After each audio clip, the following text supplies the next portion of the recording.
Kalau kalor jenis notasinya adalah C kecil, sedangkan kalau kapasitas kalor notasinya adalah C besar.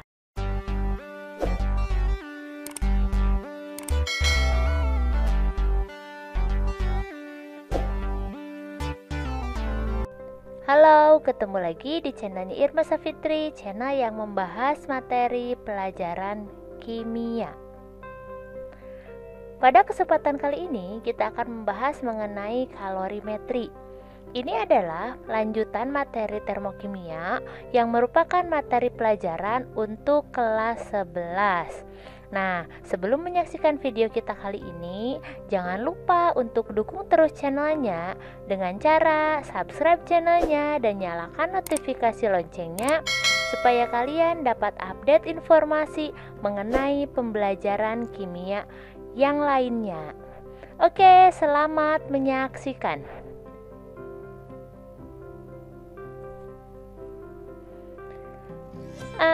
Tahukah kalian jika besi yang disimpan di bawah sinar matahari akan memiliki kalor atau panas yang lebih banyak jika dibandingkan dengan besi yang disimpan di suhu ruangan?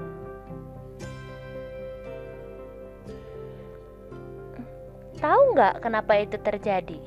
Ternyata hal itu terjadi karena besi akan menyerap dan menyimpan kalor dalam jumlah besar. Makanya besi yang disimpan di bawah sinar matahari akan terasa panas. Oke, inilah yang akan kita bahas, yaitu kalorimetri. Di mana kalorimetri adalah ilmu yang mempelajari tentang pengukuran panas berdasarkan perubahan temperatur suatu benda ketika menyerap atau melepaskan panas. Pengukuran panas dilakukan dengan alat yang dinamakan kalorimeter.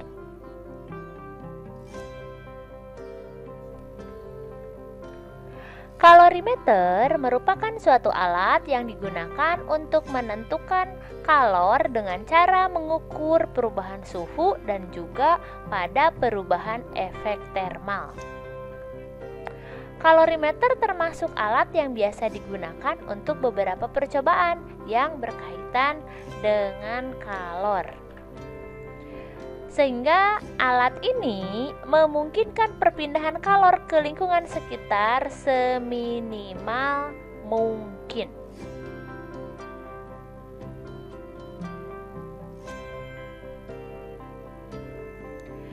Jenis kalorimeter yang paling terkenal dan yang paling banyak digunakan yaitu kalorimeter bom, di mana seperti ini kurang lebih bentuk atau tampilan kalorimeter bom, di mana nanti ini memungkinkan untuk mengukur perpindahan kalor tanpa adanya kontak dengan dunia luar atau dengan lingkungan sekitar.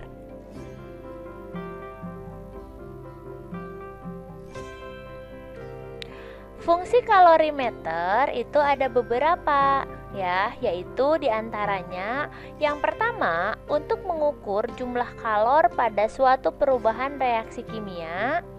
Kemudian yang kedua untuk mendeteksi kalor pada suatu perubahan reaksi kimia. Yang ketiga untuk menghitung jumlah kalor pada suatu perubahan reaksi kimia. Yang keempat sebagai alat untuk peneliti percobaan pada kalor. Dan yang kelima mendeteksi adanya perubahan suhu pada kalor.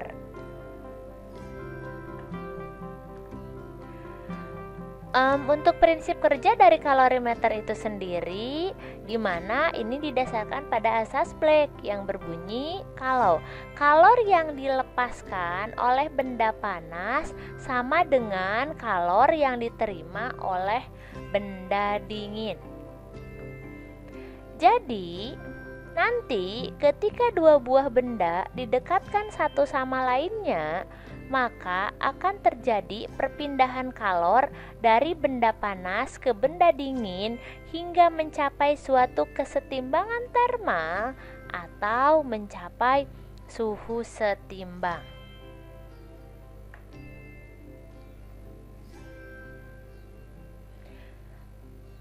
Dari pernyataan tersebut bisa kita rumuskan kalau pada sistem tertutup kekekalan energi panas dapat kita tuliskan sebagai berikut, di mana Q reaksi sama dengan min Q sistem ditambah dengan Q bom.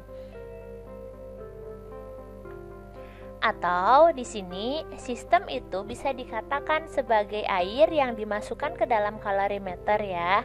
Sehingga jumlah kalor yang diserap oleh air bisa kita tuliskan sebagai Q sistem dengan rumus M kali C kali delta T. Sedangkan rumus untuk mencari jumlah kalor yang diserap oleh bom atau yang diserap oleh kalorimeter itu adalah Q bom sama dengan C ya.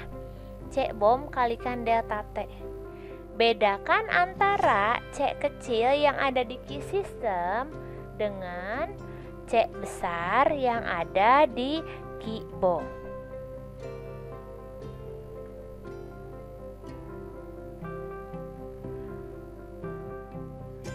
Besaran-besaran yang biasanya digunakan pada persamaan di atas ya di sini adalah Q. Q itu menyatakan banyaknya kalor, biasanya satuannya itu adalah joule. Kemudian ada M ya, dalam rumus ada M tadi. M itu merupakan massa zat di mana satuannya adalah gram. Kemudian ada C kecil. Di sini C kecil adalah kalor jenis zat atau J per G derajat Celcius, Joule per gram. Yang selanjutnya di sini yang keempat ada delta T. Delta T itu ada perubahan suhu. Boleh dalam derajat Celcius ataupun boleh dalam Kelvin ya. Dan yang kelima ada C besar. C besar ini adalah kapasitas kalor suatu zat di mana satuannya adalah Joule per derajat Celcius.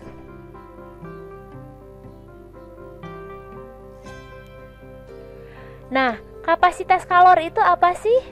Kapasitas kalor adalah kemampuan setiap zat yang berbeda-beda ketika menyerap panas. Setiap zat memiliki kemampuan menyerap panas yang berbeda-beda sehingga setiap zat memerlukan jumlah panas yang berbeda untuk menaikkan temperaturnya sebanyak 1 derajat Celcius.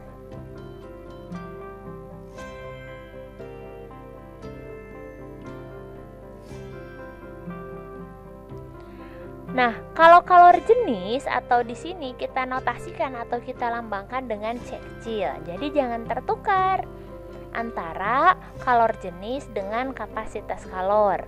Kalau kalor jenis notasinya adalah C kecil, sedangkan kalau kapasitas kalor notasinya adalah C besar. Kalor jenis adalah banyaknya kalor yang dibutuhkan oleh suatu zat seberat 1 kg untuk menaikkan suhunya sebanyak 1 derajat Celcius. Nilai kalor jenis atau C kecil ini bergantung pada suhu, sebagaimana akan bergantung sedikit pada tekanan. Namun, untuk perubahan suhu yang tidak terlalu besar, C seringkali dianggap konstan atau tetap.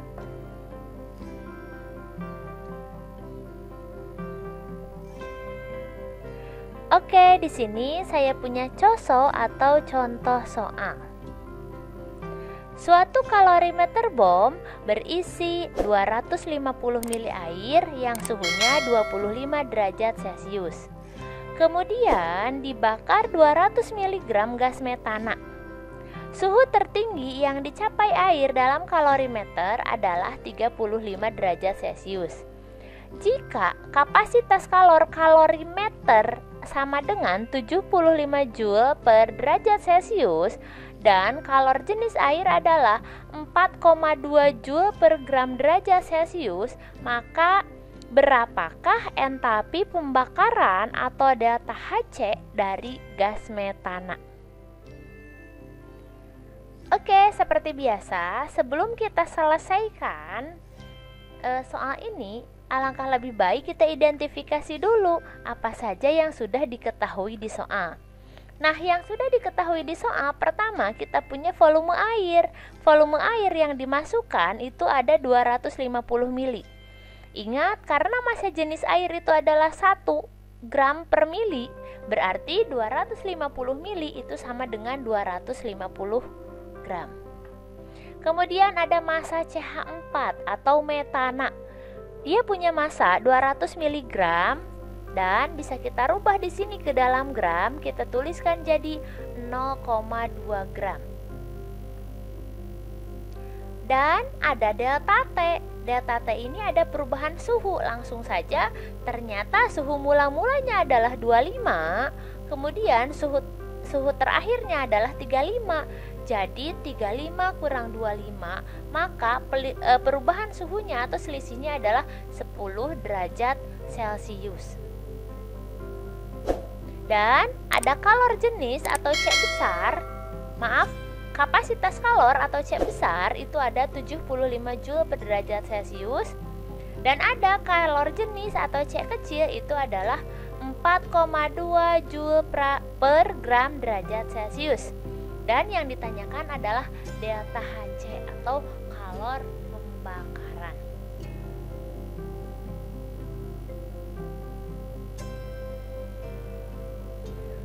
Ingat, rumusnya adalah min Q sistem ditambah Q BOM. Atau bisa kita tuliskan di sini ya. Tanda minnya boleh saya hilangkan dulu, nanti di terakhir saya jelaskan lagi kenapa itu harus min ya. Q sistem MC delta T ditambah Q BOM itu C kali delta T. Kita masukkan saja angkanya. Masanya saya punya 250 di sini ya, 250 gram yang tadi. C-nya atau kalor jenisnya adalah 4,2 Joule per gram derajat Celcius. Delta T-nya itu adalah 10 derajat Celcius. C-nya atau kapasitas kalornya adalah 75 Joule per derajat Celcius. Dan di sini kali delta T sama 10 derajat Celcius.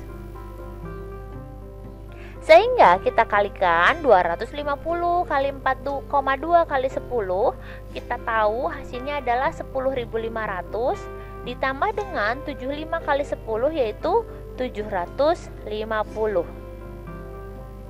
Jadi hasil penjumlahan Q-nya adalah 11.250 Joule, atau boleh kita tuliskan ke dalam satuan kilojoule ya. Kita bagi dengan 1000, jadi kita dapat 11,25 kilojoule. Sedangkan karena yang dicari adalah delta Hc, kalau delta Hc berarti harus untuk 1 mol metana ya. Kita punya gram per mr, cari ya. Gramnya ada 0,2 gram atau 200 mg yang tadi. Mr metana jangan lupa CH4 itu 16, sehingga di sini kita punya mol metana sebanyak 0,0125 mol.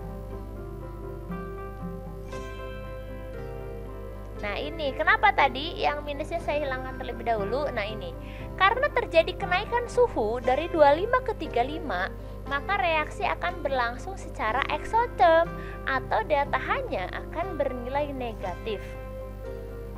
Sehingga delta Hc di sini adalah Q min Q per mol gitu ya. Q-nya tadi bernilai negatif, berarti min kali min jadi plus ya.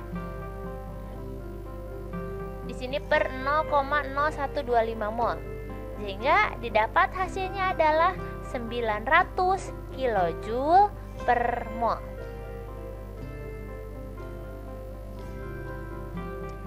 Oke adik-adik, itu tadi materi tentang kalorimetri.